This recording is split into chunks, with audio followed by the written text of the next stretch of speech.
Yeah, it was great. I talked to the kids. I've been really fortunate to be on some great football teams. Orange Bowl, Citrus Bowl, ACC championship team. Been at every level. FCS mid-major, Power Five, and been a part of some special group of guys. But I just told them, I said that's the most proud I've ever been of a football team going through a season. For our guys to, do what they did in the spring and get picked to win the league, and then have the disappointing up and down, tumultuous deal in the beginning, and beat down 21-0 at Tennessee State, and then all of a sudden get a resolve that, hey, we ain't going out like this. And we talked about a 3-game season, and our guys, that a character of a man is a mark of a man is being a finisher. And we started this thing. We're going to finish it right. And our guys finished the season 3-0, and it's bigger than winning. Having a winning season or winning those games, being 3-0. These guys are winners.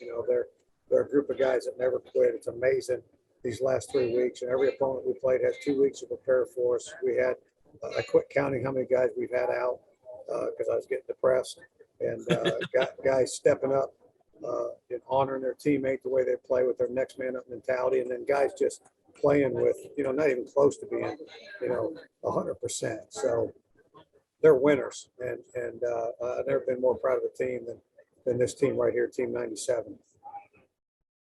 Dean, I got to think that as y'all hit it at halftime with a 13-13 tie, you felt pretty good, honestly, considering everything that happened in the first half. Oh, God, we were fortunate to be 13-13. I mean, we had so many misses. We have I think we got a third down stop, and they hit a post route on us against in cover 3, which, can't happen, but it did. And then we get a fourth down stop. Oh, no, it's a personal foul. And I mean, and none of our, personal fouls, and we had 4 of them. We were 4-0 until that last one they called on them, and right before the first half. And none of them were egregious. None of them were where you're like, hey, get that kid out of the game. He can't be doing stuff like that. They were there, but they were. I can see what the ref saw. But our kids had to come back from all those. I mean, 60 yards of penalty, keeping drives alive. Stalling on offense, just missing. Just barely on this throw or this run or this block, and turning the ball over. I mean, and it's 13-13. So I mean, we didn't play terrible, but we surely didn't play good, and we went in with a tie at halftime. Honestly, did you expect anything different? I mean, the way your season's gone, you had to know today was going to be a dogfight. Yeah, I mean, I fully anticipated it because of when you watch EIU on film. They're trying to get done exactly what we're trying to get done. That's play good fundamental football, with good pad level, run to the ball, outplay your opponent from a hustle and effort standpoint. So when you watch them on film, that's what you get, and probably somebody would say, hey, man, these guys only got one conference win, and they had an open date, and they only got one game left. They're just going to lay down. I knew no way these guys are going to lay down, with just the character of Coach Cushing's, football team. So it ended up being a dogfight. Our guys showed up to play. Their guys showed up to play. And we were very, very fortunate to, make an extra play here, extra play there, and overcome a lot of things that happened throughout the game to get a W. Your punter didn't exactly have a great day, but doggone it, the final 2 punts he made may have been the difference in this ball game because he put them inside their own red zone. Yeah, the one he didn't do well on was the opener. That wind was so bad. I mean, I don't know if you could tell, from watching the game, and but on that sideline, man, it was bad. I mean, going away from that scoreboard was almost impossible. And so he mishit the one that we needed, early on, and then got to the point where you're punting against the wind, and we had decent field position, so we just went with our roll punt, and he did a really good job with that to give our defense some good field position. And then you knew they were going to come back smoking on that final drive. They got something together, and then y'all made the sack. Who was it that got the sack? And what was the play call on that particular play? Yeah, that was John Broussard, and I'm not exactly sure what Coach Sanders called. I think maybe he called a simulated pressure, which is bringing 5, and so you bring somebody that don't normally come and drop somebody that normally does come, and so it looks like an all-out blitz, but it's really not. It's bringing 4 guys or 5 guys. So it was either a fire zone or simulated pressure, I think. But John did a nice job of dipping the shoulder, taking the surface away from an offensive lineman, and then get in there and get the sack. And that was a huge, huge play. As it turned out, that was probably the one that did it, because that put them in a 4th and 9, I think, eventually, when they got the pretty good play on the 3rd down.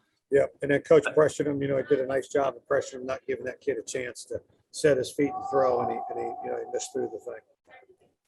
Number 7 for them gave y'all fits as a receiver. What was he doing all day to get open?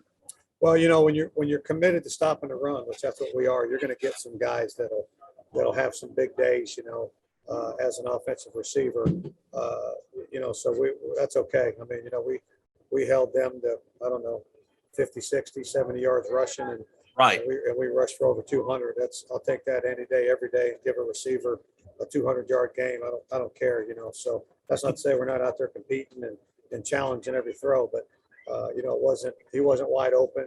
We had a lot of guys that stepped up, and we lost Marcus on very early, with a groin pull, and was already down a bunch of guys in the secondary with Coppin and Burton and different guys out already. So we had a lot of guys step up. We lost McKee too, with his finger. So we lost two guys, 2 corners in our top 3. Our top 3 are Pig and McKee and Marcus, and lost 2 of the 3. So had some guys come. Kavion Holmes stepped up, did a nice job, and a lot of other guys. Maybe one of the biggest plays of this ball game was the fumble they had as they're going on your doorstep in the 3rd quarter. Can you remember that play? Yeah, big play.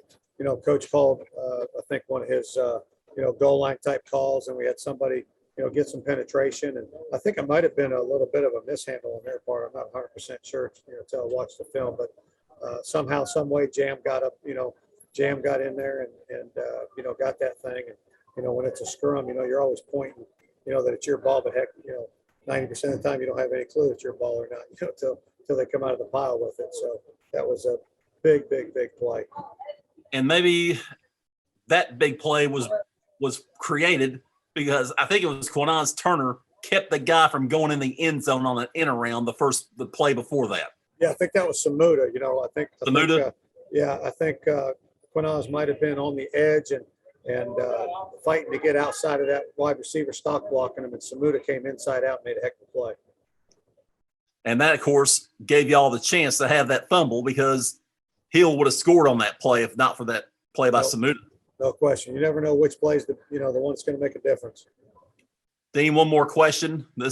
We've drifted into this territory in our conversations in the last few weeks, but now that it's happened, now that you're 6-5 and 3-3 OVC, what does this final stretch going 3-0 mean for this program going forward?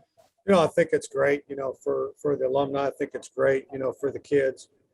It's great for the program, to have a winning season. It's hard to have a winning season in college football. So, we've had, 2 back-to-back, and they were really back-to-back, with spring and fall. So really proud of these guys to say, hey, you've had, 2 straight winning seasons. That's a big deal.